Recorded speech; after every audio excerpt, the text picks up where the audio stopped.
باتیں ہماری کتابوں کے اندر موجود ہے، جان نہیں چھوٹنے والی۔ اب آپ مجھے بتائیے، انصاف کے ساتھ، دیانت کے ساتھ اپنے گھریبانوں میں جھانک کر ذرا سوچئے گا، اکیلے میں بیٹھ کر تنہائی میں، کہ آپ دوسروں پر جب رد کرتے ہیں اور فتوے لگاتے ہیں تو خود تحقیق کیوں نہیں کرتے؟ جو آپ کے گھر میں جتنے بھی لوگ جمع ہوتے ہیں، ان سب کے اوپر میں لوگوں کو حکم دوں کہ گھر کو جلا دیا جائے۔ ان میں سے کوئی ایک راوی ایسا نہیں ہے کہ جس کے بارے میں اہل سنت والجماعت نے کہا ہو کہ یہ کمزور راوی۔ الحمدللہ رب العالمین والصلاة والسلام علی سید الانبیاء والمرسلین وآلہ الطیبین الطاہرین ورضی اللہ عن الصحابۃ من المہاجرین والانصار ومن تبعہم بإحسان الی یوم الدین۔ بسم اللہ الرحمن الرحیم۔ السلام علیکم ورحمۃ اللہ وبرکاتہ۔ یا رب صل وسلم دائما ابدا علی حبیبک خیر الخلق کلہم هو الحبیب الذی ترجى شفاعته لكل حول من الاحوال مقتحم۔ السلام علیکم ورحمۃ اللہ وبرکاتہ۔ امید کرتا ہوں آپ لوگ خیریت سے ہوں گے۔ اللہ عز و جل آپ سب کو اپنے حفظ و امان میں رکھے۔ مسلمانوں کے دو بڑے گروہ شیعہ سنی میں ایک اہم اختلافی مسئلہ ہے، اور وہ یہ ہے کہ حضرت سیدہ زہرا علیہ السلام کی شہادت ہوئی یا انتقال اور وصال ہوا۔ اہل تشیع کا کہنا ہے اور ماننا ہے کہ رسول اللہ کی پیاری صاحبزادی البتول سیدہ زہرا ام الحسنین علیہ السلام صلوات اللہ علیہا، ان کی شہادت ہوئی ہے، اور اہل سنت کا ماننا ہے کہ سیدہ زہرا کا وصال ہوا ہے، انتقال اور طبیعی موت ان کو واقع ہوئی۔ ہمارا آج کا جو سنی نوجوان ہے خاص طور پر، وہ یہ سوال کرتا ہے کہ کیا واقعہ اس طرح رونما ہوا ہے یا نہیں ہوا۔ اہل سنت کے ماخذ سے وہ جاننا چاہتا ہے کہ مصادر اہل سنت میں کیا لکھا ہے۔ اس ویڈیو کے آغاز میں دو اہم باتیں کرنا چاہتا ہوں، تاکہ آگے جب ہم گفتگو کریں تو یہ بات آپ کے ذہن میں رہنی چاہیے۔ اولاً میرا تعلق اہل سنت والجماعت سے ہے، میرا تعلق شیعہ مسلک سے یا شیعہ مذہب سے نہیں ہے۔ دوسری بات یہ ہے کہ میں جو بھی اس ویڈیو میں گفتگو کروں گا وہ اہل سنت والجماعت کے مصادر سے اور صحیح مصادر سے ہوگی، اور ان اصولوں کے اوپر ہوگی کہ جسے اہل سنت تسلیم کرتے ہیں۔ میں اس ویڈیو کے اندر کوئی ایک حوالہ بھی شیعہ مسلک کی کتاب سے نہیں دوں گا، کوئی ایک حوالہ بھی شیعہ مسلک کی کتاب سے نہیں دوں گا، تاکہ کوئی اعتراض یہ نہ کرے کہ آپ نے تو ہماری کتابیں پیش نہیں کی ہیں، آپ نے تو سب کچھ گفتگو شیعہ کتابوں سے کی اور جو ہمارے لیے تسلیم نہیں ہے۔ اور میں اس بات کو مانتا ہوں کہ اگر اہل سنت یہ کہتے ہیں کہ ہمارے لیے اہل سنت کے مصادر ہی معتبر ہیں، تو پھر گفتگو انہی کے مصادر سے ہونی چاہیے، یعنی ہمارے مصادر سے ہونی چاہیے۔ ایک اور بات بھی میں کہنا چاہتا ہوں، وہ یہ کہ اس گفتگو کا مقصد کیا ہے؟ کیا یہ فرقہ وارانہ نقطہ نگاہ سے ہو رہی ہے؟ کیا اس کا مقصد فرقہ واریت کو ہوا دینا ہے؟ کیا مقصد ہے اس کا؟ یعنی آج کے زمانے میں ہم اس پر کیوں گفتگو کریں؟ دیکھیں، گفتگو کرنا ضروری ہے۔ اگر آپ یہ سمجھتے ہیں کہ ہم ان مسائل کو حل کریں تو ان زخموں کے اوپر نمک تو نہیں چھڑکا جائے گا، لیکن اس کی مرمت کرنی ضروری ہے۔ ایک طبیب جب کسی زخم کا علاج کرتا ہے تو اس کی صفائی کرتا ہے۔ مریض کو درد تو ہوتا ہے، لیکن اس سے وہ زخم ٹھیک ہوتا ہے۔ لوگ یہ سمجھتے ہیں کہ چھوڑ دیں ان باتوں کو، کیا ضرورت ہے ان مسائل پہ گفتگو کرنے کی، اور اس سے تو مسلمانوں میں فرقہ واریت پھیلتی ہے۔ نہیں، فرقہ واریت اس سے نہیں پھیلتی۔ لوگوں میں نفرت اس بات سے پھیلتی ہے کہ آپ حقیقت کو چھپاتے ہیں، لوگ اپنے دل کے اندر ہی وہ باتیں رکھتے ہیں، اور وہ غیبت، حسد، گٹھن اندر ہی اندر پھیلتی جاتی ہے اور حقائق آشکار نہیں ہوتے۔ تو جو لوگ یہ سمجھتے ہیں کہ لوگوں کی زبانیں بند کر دی جائیں، وہ حقائق پر گفتگو نہ کریں، تو آپ اس زمانے میں نہیں کر سکتے۔ یہ زمانہ آپ کس کس کی زبان بند کریں گے؟ پاکستان میں بند کر دیں گے، دنیا کے دیگر ممالک موجود ہیں۔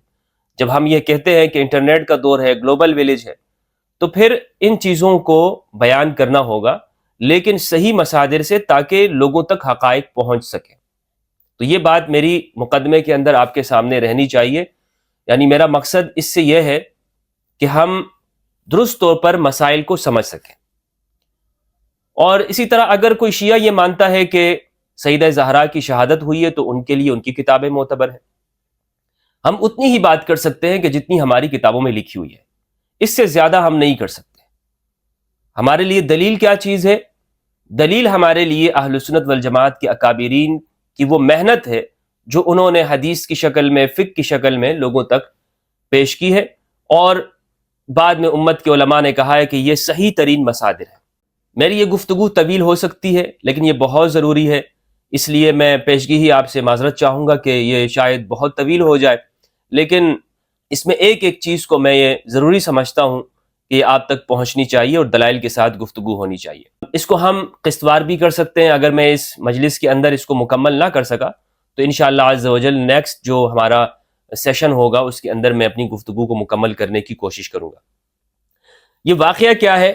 واقعہ یہ ہے کہ سیدہ زہرا علیہ السلام کے گھر پر حملہ کیا گیا اور جلانے کی دھمکی دی گئی۔ کیا یہ واقعہ اہل سنت کی کتاب میں موجود ہے یا نہیں ہے؟ یہ میرے سامنے ہے مصنف ابن ابی شیبہ، یہ اردو ترجمہ ہے، پاکستان میں چھپا ہے، اہل سنت والجماعت کے ادارے سے ہے، اور ابو بکر ابن ابی شیبہ الکوفی یہ اہل سنت کے جلیل القدر ائمہ محدثین میں ان کا شمار ہوتا ہے۔ ترجمہ کرنے والے ہیں مولانا محمد اویس سرور، مکتبہ رحمانیہ، اردو بازار لاہور سے یہ چھپا ہے۔ اس کی جلد نمبر 11 کی صفحہ نمبر 483، کتاب المغازی، اور حدیث کا نمبر ہے 38200۔ ابو بکر ابن ابی شیبہ کہتے ہیں حدثنا محمد ابن بشر، ہمیں بیان کیا محمد ابن بشر نے، حدثنا عبید اللہ ابن عمر، ہمیں بیان کیا عبید اللہ ابن عمر نے، حدثنا زید ابن اسلم، ہمیں بیان کیا زید ابن اسلم نے، عن ابیہ، انہوں نے اپنے والد سے، اسلم، ان کا نام تھا اسلم، انہ حین بویع لابی بکر بعد رسول اللہ صلی اللہ علیہ وآلہ وسلم، کہ جب حضرت ابو بکر رضی اللہ تعالیٰ عنہ کی بیعت کی گئی نبی صلی اللہ علیہ وآلہ وسلم کے وصال کے بعد، کان علی والزبیر یدخلان علی فاطمہ بنت رسول اللہ صلی اللہ علیہ وآلہ وسلم، تو امام علی اور حضرت زبیر رضی اللہ تعالیٰ عنہ وہ سیدہ زہرا کے پاس آیا کرتے تھے، فیشاورونها ویرتجعون فی امرہم، وہ سیدہ زہرا کے ساتھ مشاورت کرتے تھے اور اس معاملے میں رجوع کرتے تھے، اس خلافت کے معاملے میں۔ فلما بلغ ذلك عمر بن الخطاب، جب یہ بات حضرت عمر کو پہنچی، خرج حتى دخل على فاطمہ، تو وہ نکلے یہاں تک کہ وہ سیدہ زہرا کے پاس آئے، فقال یا بنت رسول اللہ صلی اللہ علیہ وآلہ وسلم واللہ ما من الخلق احد احب الینا من ابیک، حضرت عمر نے کہا اے اللہ کے رسول کی بیٹی، خدا کی قسم آپ کے والد محترم سے بڑھ کر ہمارے لیے مخلوقات میں کوئی بڑھ کر نہیں ہے، اور آپ کے والد کے بعد آپ سے زیادہ بڑھ کر ہمارے لیے کوئی محبوب نہیں ہے۔ وَأَيْمُ اللَّهِ مَا ذَاكَ بِمَانِعِيَّ إِنِ اجْتَمَعَ هَؤُلَاءِ النَّفَرُ عِنْدَكِ أَنْ آمُرَ بِهِمْ أَنْ يُحَرَّقَ عَلَيْهِمُ الْبَيْتِ، اس کا ترجمہ، ان الفاظ کا ترجمہ میں یہی اس دیوبندی عالم دین کے الفاظ سے کرنا چاہوں گا۔ حضرت عمر نے کہا خدا کی قسم، لیکن اگر یہ آپ کے پاس دوبارہ جمع ہوئے تو مجھے یہ محبت والی بات اس سے رکاوٹ نہیں ہوگی، مانے نہیں ہوگی کہ میں لوگوں کو حکم دوں اور ان تمام گھر میں موجود افراد پر گھر کو جلا دیا جائے۔ جو آپ کے گھر میں جتنے بھی لوگ جمع ہوتے ہیں ان سب کے اوپر میں لوگوں کو حکم دوں کہ گھر کو جلا دیا جائے۔ قال فلما خرج عمر جاءوها فقال تعلمون ان عمر قد جاءني وقد حلف بالله لئن عدتم ليحرقن عليكم البيت، راوی کہتے ہیں پس جب حضرت عمر باہر چلے گئے تو یہ حضرات بی بی فاطمہ رضی اللہ عنہا کے پاس آئے سلام اللہ علیہا۔ حضرت فاطمہ نے فرمایا تمہیں معلوم ہے کہ حضرت عمر میرے پاس آئے تھے اور انہوں نے خدا کی قسم کھا کر کہا ہے کہ اگر تم لوگ دوبارہ جمع ہوئے تو وہ ضرور بھی ضرور تمہیں گھر میں جلا دیں۔ وَأَيْمُ اللَّهِ لَيَمْضِيَنَّ لِمَا حَلَفَ عَلَيْهِ فَانْصَرِفُوا رَاشِدِينَ فَرُوا رَأْيَكُمْ وَلَا تَرْجِعُوا إِلَيَّ فَانْصَرَفُوا عَنْهَا فَلَمْ يَرْجِعُوا إِلَيَّ حَتَّى بَايَعُوا لِأَبِي بکر۔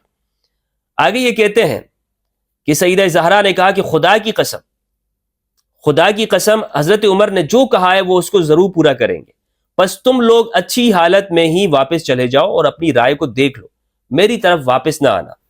چنانچہ لوگ وہاں سے واپس ہو گئے، اور جب تک ان لوگوں نے حضرت ابو بکر رضی اللہ عنہ کی بیعت نہیں کی یہ حضرت فاطمہ رضی اللہ تعالیٰ عنہا کے پاس واپس نہیں آئے۔ یہ حدیث ہے مصنف ابی شیبہ کی، حدیث کا نمبر ہے 38200 یہ حدیث میں نے آپ کے سامنے پیش کی۔ اب اس حدیث سے کیا معلوم ہوا؟ اس حدیث سے یہ بات معلوم ہوئی کہ حضرت عمر رضی اللہ تعالیٰ عنہ نے سیدہ زہرا کو یہ کہا کہ میں اگر یہ لوگ آپ کے پاس دوبارہ جمع ہوئے تو میں آپ کے گھر کو جلا دوں گا۔ اتنی بات حدیث صحیح حدیث سے ثابت ہے.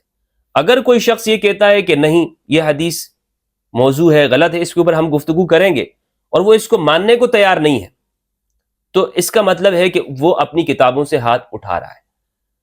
یہ ہر شخص کی مرضی ہے، اگر وہ اپنی کتابوں سے ہاتھ اٹھانا چاہتا ہے تو اٹھاتا رہے، لیکن یہ بات مصنف ابن ابی شیبہ کے اندر اتنی ثابت ہے. ابھی اس سے آگے کا جو واقعہ ہے کہ گھر کو جلایا گیا یا جو واقعہ شہادت کے اندر بیان کیا جاتا ہے وہ رونما ہوا ہے یا نہیں ہوا، میں اس کے پیچھے نہیں جاؤں گا، کیونکہ جہاں تک بات ثابت ہے اسی کے اوپر میں گفتگو کرنا چاہوں گا.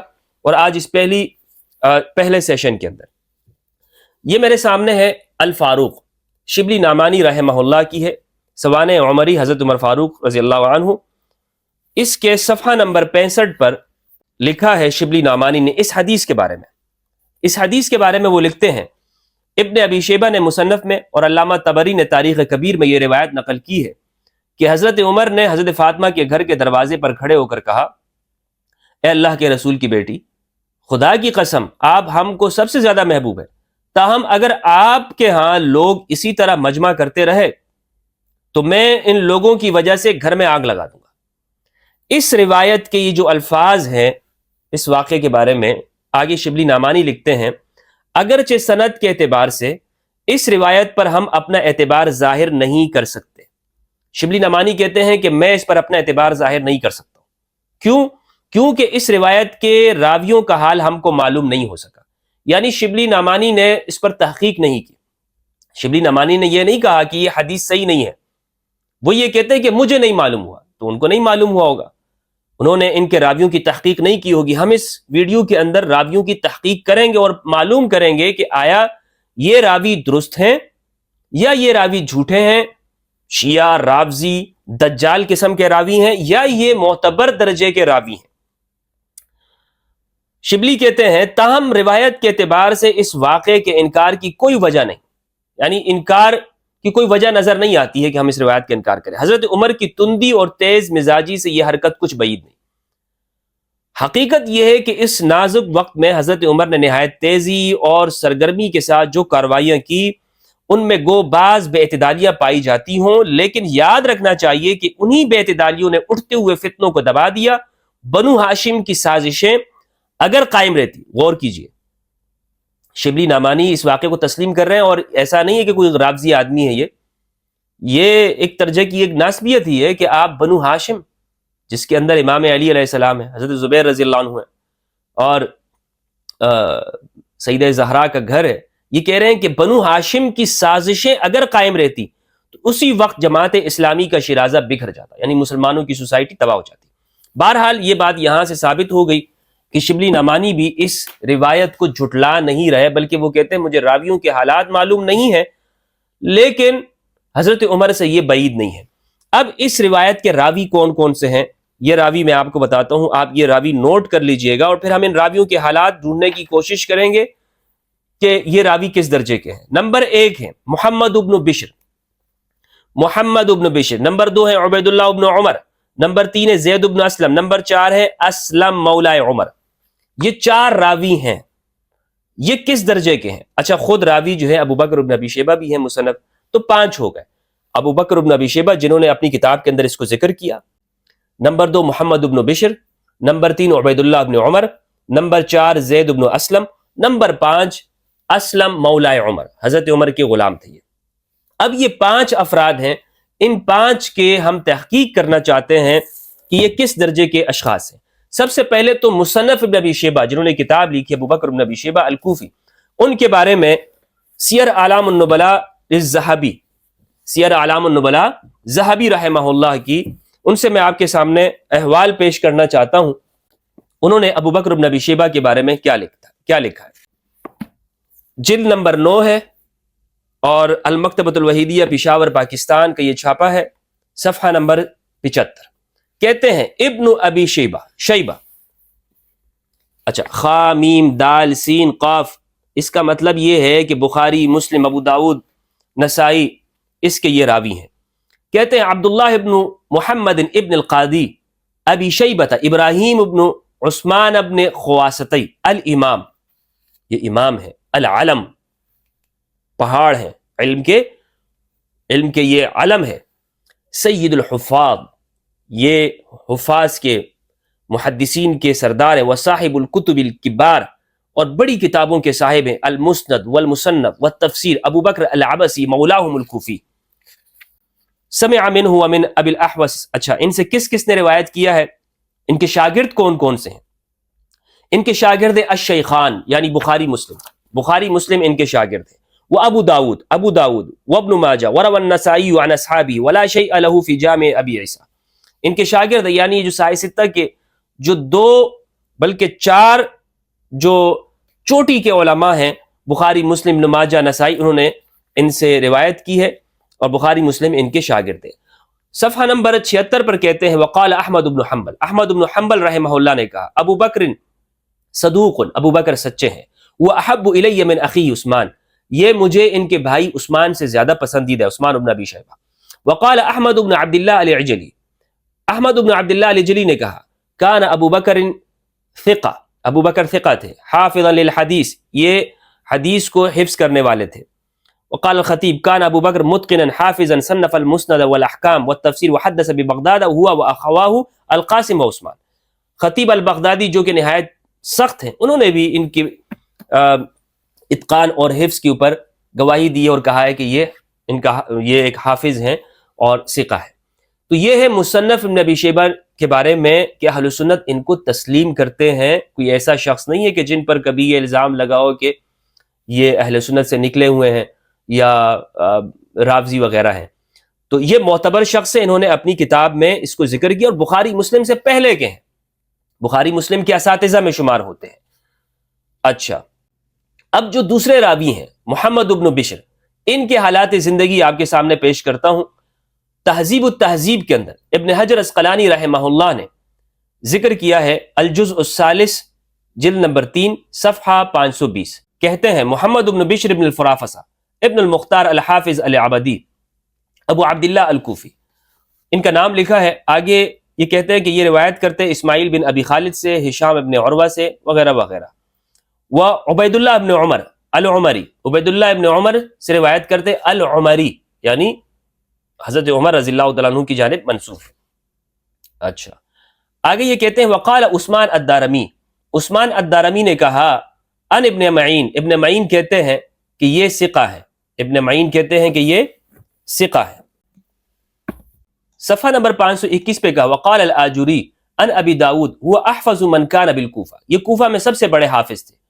بخاری نے کہا اور ابن حبان نے کہ ان کا انتقال مات سنۃ 300، یہ 203 ہجری میں ان کا انتقال ہوا۔ قلت کذا قال ابن حبان فی الثقات، الثقات کے اندر ابن حبان نے بھی ان کا ذکر کیا ہے۔ تو یہ ہے محمد ابن بشر کے حالات، محمد ابن بشر کے جو کہ دوسرے راوی ہیں جن سے ابو بکر ابن ابی شیبہ نے روایت کیا۔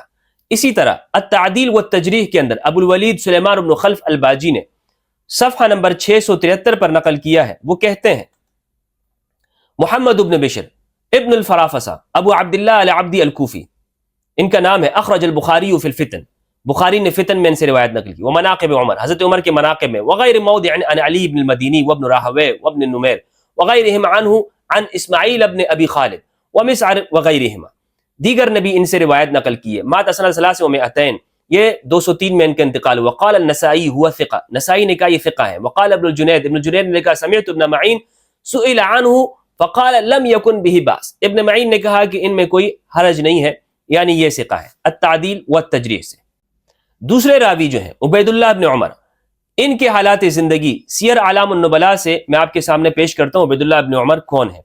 سیر اعلام النبلاء جلد نمبر 6 صفحہ 304، کہتے ہیں عبید اللہ ابن عمر ابن حفص ابن عاصم ابن امیر المؤمنین ابی حفص عمر ابن الخطاب، یہ عمر ابن الخطاب کے بیٹے ہیں۔ الامام المجود، یہ امام ہے اور تجوید کے عالم ہے۔ الحافظ ابو عثمان القرشی العدوی ثم العمری المدنی، یہ عمری ہیں، مدنی ہیں۔ ولد بعد 70 او نحوها ولحق ام خالد بنت خالد الصحابیہ وسمع منها فهو من صغار التابعین، یہ صغار تابعین میں سے ہیں۔ وسمع من سالم بن عبداللہ، صفحہ نمبر 306 پہ کہتے ہیں وقال ابو زرع، ابو زرع نے کہا، وہ ابو حاتم، اور ابو حاتم نے کہا ثقۃ، یہ عبید اللہ ابن عمر ثقہ ہے۔ وقال النسائی، نسائی نے کہا ثقۃ، ثقہ ہے۔ قلت میں کہتا ہوں کان ابن شہاب یقدم قریشا علی الناس وعلی موالیہم، ابن شہاب زہری وہ قریش کے راویوں کو، قریش کے جو لوگ تھے انہیں دیگر جو لوگ ہوتے تھے اساتذہ یا حدیث بیان کرنے والے، وہ غلام ہوں یا دیگر اقوام سے ہوں، ان پر قریش کے لوگوں کو ترجیح دیا کرتے تھے۔ اور ایک واقعہ انہوں نے ذکر کیا، اس کو میں چھوڑ رہا ہوں، جس میں یہ معلوم ہوتا ہے کہ ابن شہاب زہری وہ عبید اللہ ابن عمر کو دیگر کے اوپر ترجیح دیا کرتے ہیں۔ تو عبید اللہ ابن عمر یہ تابعی ہیں اور ثقہ درجے کے ہیں، یعنی کوئی کمزور انسان نہیں ہے۔ اسی طرح تہذیب التہذیب کے اندر جلد نمبر 3 صفحہ 22 میں ابن حجر عسقلانی رحمہ اللہ نے ان کے حالات زندگی لکھے ہیں عبید اللہ ابن عمر کے بارے میں۔ وہ کہتے ہیں عبید اللہ ابن عمر ابن حفص ابن عاصم ابن عمر ابن الخطاب العدوی العمری المدنی ابو عثمان احد الفقہاء السبعہ، یہ جو فقہاء سبعہ ہیں اہل سنت والجماعت کے، ان میں سے ایک ہے عبید اللہ ابن عمر۔ تو یہ ثقہ درجے کے راوی ہیں، اور پھر انہوں نے لکھا ہے کہ کس کس نے ان سے روایت نقل کی ہے، اور ان کی بھی توثیق بیان کی ہے۔ وقال ابو حاتم ان احمد عبید اللہ اثبتهم واحفظهم واکثرهم روایہ، بہت تعریف کی ہے جو اہل سنت کے علماء ہیں انہوں نے ان کی، عبید اللہ ابن عمر کی۔ اگلے جو راوی ہیں وہ ہیں زید بن اسلم۔ سیر اعلام النبلاء سے میں آپ کے سامنے ان کے حالات زندگی پیش کرنا چاہتا ہوں، جلد نمبر 5 صفحہ 316۔ ذہبی کہتے ہیں الامام، یہ امام ہے، الحجہ، حجت ہیں، مخلوق خدا کے اوپر اللہ کی حجت ہے زید بن اسلم، القدوہ، رہنما ہے، ابو عبداللہ العدوی العمری المدنی الفقی، یہ فقی ہیں، مدنی ہیں، عمری ہیں۔ حدث عن والدہ اسلم مولا عمر، انہوں نے اپنے والد یعنی اسلم جو کہ غلام تھے حضرت عمر رضی اللہ عنہ کے، ان سے روایت نقل کی۔ وعن عبداللہ ابن عمر وجابر بن عبداللہ وسلمة بن العکوہ وانس بن مالک وعن عطاء بن یسار وعلی بن الحسین وابن المسیب وخلق، اور ان جلیل القدر ائمہ سے انہوں نے روایات نقل کی ہیں زید بن اسلم نے۔ حدث عنہ مالک بن انس وسفیان الثوری والاوزاعی وہشام بن سعد وسفیان بن عیینہ وعبد العزیز الدراوردی واولادہ اسامہ وعبد اللہ وعبد الرحمن وبنو زید وخلق کثیر، اور ان کے جو شاگرد ہیں ان سے جنہوں نے روایت نقل کی ہے وہ ہے مالک، امام مالک رحمہ اللہ، سفیان الثوری، اوزاعی، ہشام بن سعد، سفیان بن عیینہ، عبد العزیز الدراوردی۔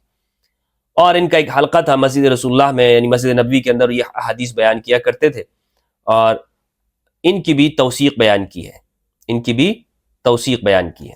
ابن حجر عسقلانی رحمہ اللہ نے تہذیب التہذیب جلد 1 صفحہ 658 پر ان کے حالات زندگی بیان کیے ہیں۔ وہ کہتے ہیں زید بن اسلم العدوی ابو اسامہ ویقال ابو عبداللہ المدنی الفقی مولا عمر، یہ ان کا سلسلہ نسب ہے، وہی بات لکھی ہے جو ذہبی نے سیر اعلام النبلاء میں لکھی ہے۔ یہ کہتے ہیں ابن حجر وقال احمد و ابو زرع و ابو حاتم و محمد بن سعد والنسائی و ابن خراش ثقۃ، ان سب علماء نے، احمد بن حنبل نے، ابو زرع نے، حاتم الرازی نے، محمد بن سعد نے، نسائی نے، ابن خراش نے، انہوں نے کہا کہ یہ ثقہ ہے۔ یہ کیا ہے؟ زید بن اسلم بھی ثقہ ہے۔ اب اگلے جو راوی ہیں وہ ہیں اسلم، یعنی ان کے والد جو کہ حضرت عمر کے غلام ہیں۔ یہ کون ہے؟ مغانی الاخیار للعینی، مغانی الاخیار للعینی الجزء الاول صفحہ 54، انہوں نے لکھا ہے اسلم کے بارے میں، کہتے ہیں اسلم ابو خالد، یہ ابو خالد ہیں، اسلم ان کا نام ہے، ویقال ابو زید المدنی القرشی العدوی، ان کو یہ بھی کہا جاتا ہے مولا عمر بن الخطاب، یہ حضرت عمر بن الخطاب کے غلام ہیں، من سبی عین ثمر، یہ جو عین ثمر جگہ ہے وہاں کے غلاموں میں سے تھے۔ وقال سعید بن المسیب، سعید المسیب کہتے ہیں وہ حبشی یجاوی من نجا، یہ حبشی ہیں، سمع عمر بن الخطاب، انہوں نے حضرت عمر بن الخطاب کو سنا اور ان کے بیٹے عبداللہ کو، وہ حفصہ کو، اور ابو بکر رضی اللہ عنہ کو، عثمان بن عفان رضی اللہ عنہم، ان سے انہوں نے روایت نقل کی ہے۔ وہ ابا عبید بن الجراح و معاذ بن جبل و ابا ہریرہ و معاویہ بن سفیان روا عنہ ابن زید، انہوں نے ان سے نقل کیا ہے، اور ان سے جو نقل کیا ہے روایت کو وہ ہیں زید، ان کے بیٹے زید ہے، زید بن اسلم، زید بن اسلم جو ان کے بیٹے ہیں۔ حضرت عمر نے ان کو خرید لیا تھا۔ قال ابو زرع، ابو زرع نے کہا مدنی، یہ مدنی ہے، ثقۃ، ثقہ ہے، توفی سنۃ 80 بالمدینہ، 80 ہجری میں یہ مدینہ میں ان کا انتقال ہوا۔ وصلی علیہ مروان، مروان نے ان کے اوپر نماز پڑھائی، جنازے کی جو نماز ہے وہ مروان نے پڑھائی تھی۔ روا لہ الجماعہ و ابو جعفر الطحاوی، ایک جماعت نے ان سے نقل کیا ہے اور ابو جعفر الطحاوی نے ان سے روایات نقل کی ہیں۔ ابن حجر عسقلانی نے تہذیب التہذیب جلد نمبر 1 صفحہ 136 پر ان کے حالات زندگی بیان کیے ہیں. کہتے ہیں اسلم العدوی مولاہم ابو خالد ویقال ابو زید قیل انہ حبشی وقیل من سبی عین تمر ادرک زمن النبی صلی اللہ علیہ وآلہ وسلم. کہا جاتا ہے کہ انہوں نے نبی صلی اللہ علیہ وآلہ وسلم کا دور اقدس بھی پایا تھا، یعنی حضور کا زمانہ بھی اسلم نے پایا ہے. وروا عن ابی بکر ومولاہ عمر وعثمان وابن عمر ومعاذ بن جبل وابی عبیدہ وحفصہ رضی اللہ عنہم وغیرہم. انہوں نے حضرت ابو بکر سے، حضرت عمر سے، ابن عمر سے، معاذ بن جبل سے، حضرت عثمان سے، ابو عبیدہ سے، حفصہ، ان سے انہوں نے روایت کیا ہے. وعنہ ابن زید والقاسم بن محمد ونافع مولا ابن عمر. اور ان سے نقل کرنے والے ہیں یعنی اسلم سے ان کے بیٹے زید ابن اسلم. تو یہ اسلم، زید ابن اسلم اور اسلم جو کہ غلام ہیں حضرت عمر کے، یہ ثقہ ہیں. کتاب تذکرۃ الحفاظ صفحہ 52 پہ ذہبی نے ان کے حالات لکھے ہیں. ذہبی کیا کہتے ہیں؟ ذہبی کہتے ہیں اسلم ابو زید العدوی ان مولاہ عمر بن الخطاب و ابی بکر الصدیق و معاذ و ابی عبیدہ وغیرہم من کبار علماء التابعین وهو حبشی اشترى. وہی باتیں لکھی ہیں ان کے بارے میں کہ یہ روایت نقل کرتے ہیں حضرت عمر سے، حضرت ابو بکر سے، معاذ سے، ابو عبیدہ سے اور دیگر کبار سے یہ نقل کرتے ہیں رضی اللہ عنہ. تہذیب الکمال فی اسماء الرجال جلد نمبر 2 صفحہ 529 کہتے ہیں اسلم القرشی العدوی ابو خالد ویقال ابو زید المدنی مولا عمر بن الخطاب وهو والد زید بن اسلم. یہ والد ہیں زید بن اسلم کے وخالد بن اسلم. قیل انہ من سبی عین تمر وقیل حبشی رجاوی من بجاوہ ادرک زمان النبی. انہوں نے نبی صلی اللہ علیہ وآلہ وسلم کا زمانہ پایا تھا. اور پھر آگے وہی باتیں لکھی ہیں کہ انہوں نے کن کن سے روایت نقل کیا ہے اور وہ سارے نام انہوں نے ذکر کیے ہیں. اور آگے پھر ان کی توثیق ذکر کی ہے. وقال العجلی، عجلی نے کہا مدینی ثقۃ من کبار التابعین، یہ مدینہ کے ہیں، ثقہ ہیں اور کبار تابعین میں سے. ابو زرعہ نے کہا ثقۃ. ابو عبید القاسم بن سلام نے کہا توفی سنۃ 80 ہجری کے اندر ان کا انتقال ہوا ہے. قال غیر وهو ابن 14 و100 سنہ. دیگر نے کہا کہ یہ 114 سال کے تھے. وقال حیث بن عدی توفی بالمدینہ فی خلافت عبد الملک.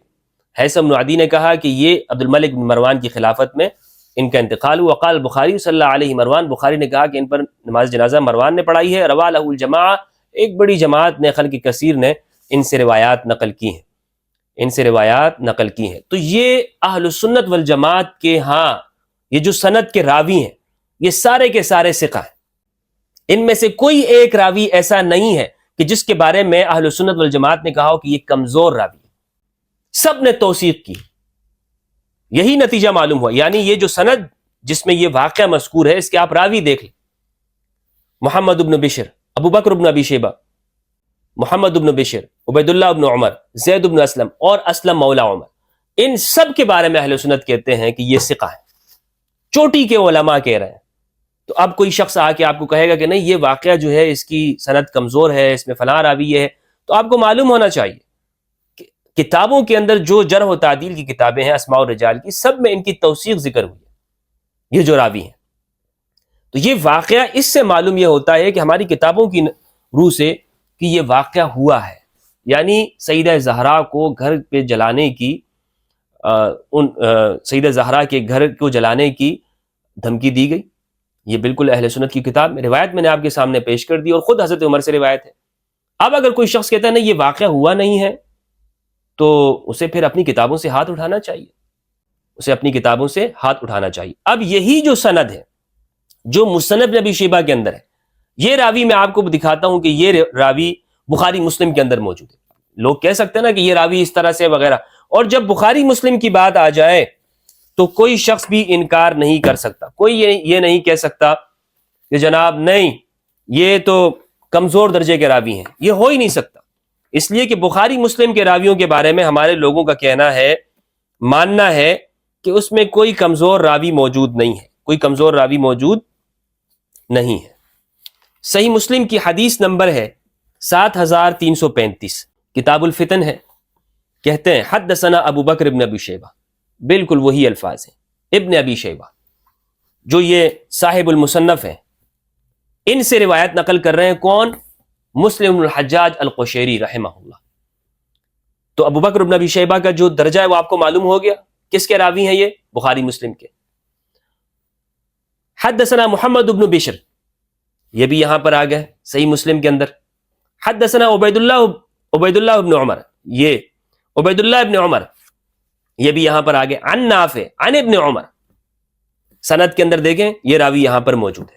تو صحیح مسلم کے اندر یہ روایت موجود ہے. اور یہ روایت کیا ہے؟ روایت یہ ہے، ابن عمر نقل کرتے ہیں عن نبی صلی اللہ علیہ وآلہ وسلم، نبی صلی اللہ علیہ وآلہ وسلم سے قال لتقاتلن اليہود، تم ضرور بس ضرور یہود سے قتال کرو گے.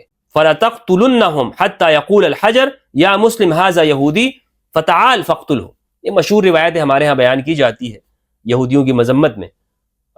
کہتے ہیں کہ رسول اللہ صلی اللہ علیہ وآلہ وسلم نے فرمایا کہ تم یہود کے ساتھ ضرور بس ضرور قتال کرو گے اور تم انہیں قتل کرتے جاؤ گے یہاں تک کہ پتھر بھی کہے گا اے مسلمان ادھر آؤ، یہ یہودی ہے، آ جاؤ اور اس کو مار دو. یہ روایت جو ہے اسی سند سے نقل کی گئی ہے صحیح مسلم کے اندر. صحیح البخاری کے اندر بالکل یہی سند موجود ہے، صحیح بخاری کے اندر بھی ہے. صحیح بخاری کی روایت ہے 2623 ہبہ اور اس کی فضیلت کا بیان. باب لا يحل لأحد ان يرجع في ہبتی و صدقتی، یہ کسی کے لیے حلال نہیں کہ وہ اپنا دیا ہوا گفٹ ہے، ہدیہ ہے یا صدقہ اسے واپس لے لے. کسی کو دے دیا آپ کہیں کہ یہ مجھے واپس دے دو. حدثنا یحییٰ بن قزعہ حدثنا مالک عن زید بن اسلم، زید بن اسلم. تو زید بن اسلم یہاں پر بھی ہیں، وہاں پر دیگر راوی تھے مسلم کے اندر، اور یہاں پر ہے زید بن اسلم سے. عن ابیہ، وہ اپنے والد سے. کون ہے ان کے والد؟ اسلم مولا عمر، اسلم مولا عمر. اور یہ روایت نقل کرتے ہیں، کہتے ہیں سمعت عمر بن الخطاب، میں نے حضرت عمر سے یہ سنا، یقول، وہ فرما رہے تھے حملت على فرس في سبيل الله فاضاعه الذي كان عنده فاردت ان اشتريه منه وظننت انه بايع برخص. ترجمہ میں آپ کے سامنے پیش کرتا ہوں. حضرت عمر کہتے ہیں میں نے ایک گھوڑا اللہ کے راستے میں جہاد کے لیے ایک شخص کو دیا، جسے میں نے وہ گھوڑا دیا تھا اس نے اسے دبلا کر دیا، کمزور کر دیا، اس کو کھلاتا پلاتا نہیں تھا. اس لیے میرا ارادہ ہوا کہ اس سے اپنا وہ گھوڑا خرید لوں، واپس لے لوں. میرا یہ بھی خیال تھا کہ وہ شخص وہ گھوڑا سستے داموں پر بیچ دے گا. لیکن جب میں نے اس کے بارے میں نبی کریم صلی اللہ علیہ وآلہ وسلم سے پوچھا تو آپ نے فرمایا تم اسے نہ خریدو، خواہ تمہیں وہ ایک ہی درہم میں کیوں نہ دے. گفٹ دے کر پھر اسے خریدو نہیں، واپس نہ لو، کیونکہ اپنے صدقے کو واپس لینے والا شخص اس کتے کی طرح ہے جو اپنی ہی قے خود چاٹتا ہے. دے کر مال واپس لے لینا. تو اس میں زید بن اسلم سے روایت ہے اور وہ اپنے والد سے روایت نقل کرتے ہیں. تو یہ بخاری کے اندر موجود ہیں یہ راوی، مسلم کے اندر بھی یہ راوی موجود ہے. اب آپ مجھے بتائیے، انصاف کے ساتھ، دیانت کے ساتھ اپنے گھریبانوں میں جھانک کر ذرا سوچئے گا، اکیلے میں بیٹھ کر تنہائی میں، کہ آپ دوسروں پر جب رد کرتے ہیں اور فتوے لگاتے ہیں تو خود تحقیق کیوں نہیں کرتے؟ مجھے بتائیے کہ یہ جو راوی ہیں یہ بخاری مسلم کے ہیں یا نہیں ہیں؟ بخاری کے اندر بھی ہیں، مسلم کے اندر بھی ہیں. تو یہ سند کیسے کمزور ہو گئی؟ کیسے آپ یہ کہتے ہیں کہ یہ واقعہ سرے سے ہوا نہیں ہے؟ جو لوگ ہمارے ہاں میری بحث ہوتی ہے، گفتگو ہوتی ہے، لیکن میں انسلٹ نہیں کر رہا. لوگ آپ کو پھر یہی بات کرتے ہیں، جب آپ تحقیق کی بات کریں یا بخاری مسلم سے آپ حوالے پیش کریں تو لوگ آپ کے سامنے فوراً آ کے بات کرتے ہیں جناب یہ شخص رافضی ہے. بھئی کس بنیاد کے اوپر آپ دوسرے کو رافضی کہہ رہے ہو؟ کس وجہ سے آپ رافضی کہہ رہے ہو؟ کیا آپ کے پاس ثبوت ہے؟ یعنی اہل سنت کی کتابوں سے بات کرنا اور وہ کتابوں کو آپ کے سامنے لا کر کھولنا جسے آپ پڑھتے نہیں ہو، یہ رفض ہے، شیعیت ہے، صحابہ کے خلاف گفتگو کرنا ہے. اگر یہ بات صحابہ کے خلاف ہوتی، صحابہ کے خلاف گفتگو ہوتی، تو یہ جلیل القدر ائمہ دین جن کے اوپر ہم یہ فخر کرتے ہیں کہ انہوں نے ہم تک دین پہنچایا، سنت رسول پہنچائی، حفاظت کی، وہ پھر یہ جرأت کرتے؟ انہوں نے یہ صحابہ کی توہین کی نیت سے ان کتابوں کے اندر نقل کیے. کس نیت سے انہوں نے اس کو بیان کیا؟ اس لیے کہ وہ یہ نہیں سمجھتے کہ صحابہ کرام معصوم ہیں، وہ یہ نہیں سمجھتے کہ صحابہ کی سے غلطی نہیں ہو سکتی. وہ سمجھتے ہیں کہ ان سے غلطی ہو سکتی اور ایک واقعہ ہوا ہے تو انہوں نے اس کو لکھ دیا، جو بھی تھا ان کے پاس علم انہوں نے ہمارے سامنے لکھ دیا. اب آپ یہ کہیں گے کہ جناب یہ روایت ثقہ نہیں ہے، راوی نہیں ہے، تو آپ ہی کے اصولوں کے مطابق اس کو نقل کیا ہے. اس گفتگو سے یہ بات معلوم ہوئی کہ ہم خواہ مخواہ کسی کے اوپر یہ الزام نہ لگائیں کہ وہ صحابہ سے نفرت کرتے ہیں. باتیں ہماری کتابوں کے اندر موجود ہے، جان نہیں چھوٹنے والی. کہ آپ یہ کہیں کہ نہیں یہ دھمکی نہیں دی گئی، جب موجود ہے. یعنی کیا؟ یہ دوبارہ میں آپ کے سامنے پیش کرتا ہوں مصنف ابی شیبہ سے، اس کو خوب یاد کر لیجئے کہ یہ موجود ہے جناب. 38,200 کی جو روایت ہے، حضرت عمر نے کیا کہا؟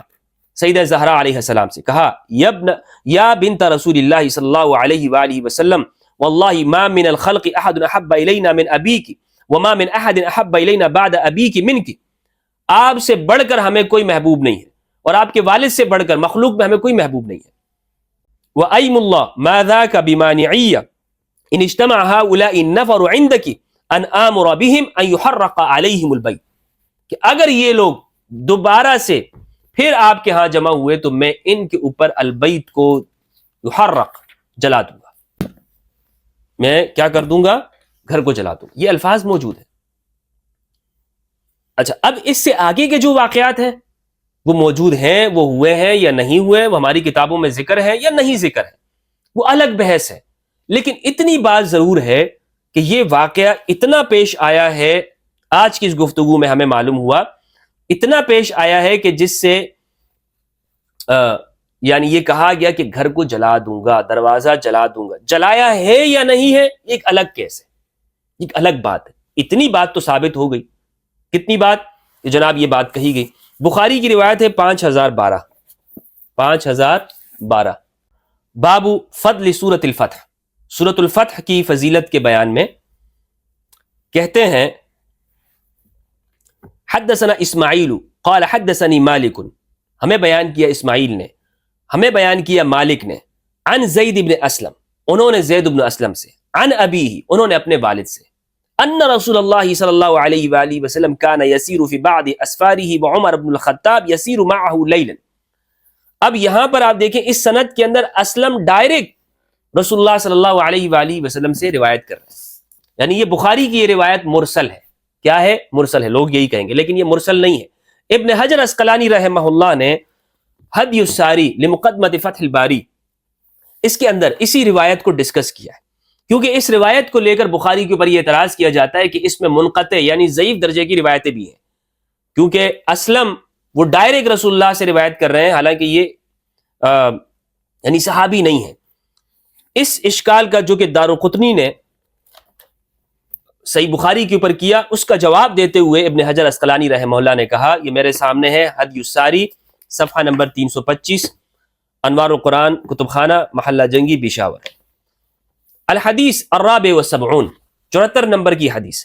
قال الدارقطنی، دارقطنی نے کہا اخرج البخاری عن القعنبی وعبد اللہ بن یوسف وغیرہما عن مالک عن زید بن اسلم عن ابیہ، کہتے ہیں دارالقطنی نے کہا کہ بخاری نے روایت نقل کی ہے 4177، 4833، اور وہ روایت اس طرح سے ہے عن مالک عن زید بن اسلم عن ابیہ ان النبی صلی اللہ علیہ وآلہ وسلم کان یسیر وعمر معہ، یہی روایت، اور اس میں یہ مرسل روایت نقل کی ہے کیونکہ اسلم جو کہ حضرت عمر کے غلام ہیں ان کے درمیان میں اور رسول اللہ کے درمیان میں ایک واسطہ غائب ہے، تو ایسی حدیث کو کہتے ہیں مرسل۔ کیا کہتے ہیں؟ مرسل روایت کہتے ہیں۔ وقد وصلہ قراد وغیرہ عن مالک، اور قراد اور دیگر نے مالک سے اس کو ملایا ہے۔ قلت، میں کہتا ہوں، ابن حجر یہاں سے جواب دیتے ہیں، قلت، میں کہتا ہوں، بل ظاہر روایت البخاری الوصل، بلکہ بخاری کی روایت، یہ جو روایت ہے یہ الوصل، یہ ملی ہوئی ہے، یعنی اس میں انقطاع نہیں ہے، مرسل نہیں ہے، یہ بالکل متصل سند ہے، بالکل کیا ہے؟ متصل سند۔ فإن اولہ وإن كان صورته صورۃ المرسل، کیونکہ اس کا آغاز اگرچہ یہ مرسل کی طرح لگ رہی ہے، فإن بعده ما يصرح بأن الحديث لأسلم عن عمر، لیکن اس کے بعد والے حصے سے یہ بات معلوم ہوتی ہے کہ یہ اسلم نے رسول اللہ صلی اللہ علیہ وآلہ وسلم سے براہ راست نہیں بلکہ حضرت عمر کے واسطے سے نقل کی ہے۔ تو ابن حجر عسقلانی رحمہ اللہ نے اس کا جواب دیا، تو یہ مرسل روایت نہیں ہے، یعنی یہ کیا روایت ہے؟ یہ روایت ہے بالکل متصل روایت ہے۔ تو بہرحال جتنے بھی یہ راوی ہیں جو میں نے آپ کے سامنے ذکر کیے، مصنف ابن ابی شیبہ کی اس روایت 38200 کے حوالے سے، یہ راوی اہل سنت والجماعت کی جو اصح کتابیں ہیں، یعنی بخاری مسلم، اس کے راوی ہیں، بخاری مسلم کے راوی ہیں، لہٰذا کوئی شخص ان کو یہ نہیں کہہ سکتا کہ یہ ضعیف ہیں، کمزور راوی ہیں اور یہ روایت ضعیف اور کمزور درجے کی ہے۔ یہاں پر میں اپنی گفتگو کو اختتام کرتا ہوں اس دعا کے ساتھ کہ اللہ سبحانہ وتعالی ہم سب کو قرآن مجید میں تدبر کرنے اور اہل البیت علیہ السلام کی معرفت عطا فرمائے، اور یہ کہ ہم ایک دوسرے کے ساتھ اختلاف اگر رکھیں تو اس میں ادب ہو، شائستگی ہو، تہذیب کے دائرے سے نہ نکلیں، اور دوسروں پر لان تان کرنے کے بجائے حقائق کو جس طرح کے ہیں اس طرح بیان بھی کریں اور اس کو تسلیم بھی کریں۔ اجازت دیجیے گا، السلام علیکم ورحمۃ اللہ وبرکاتہ۔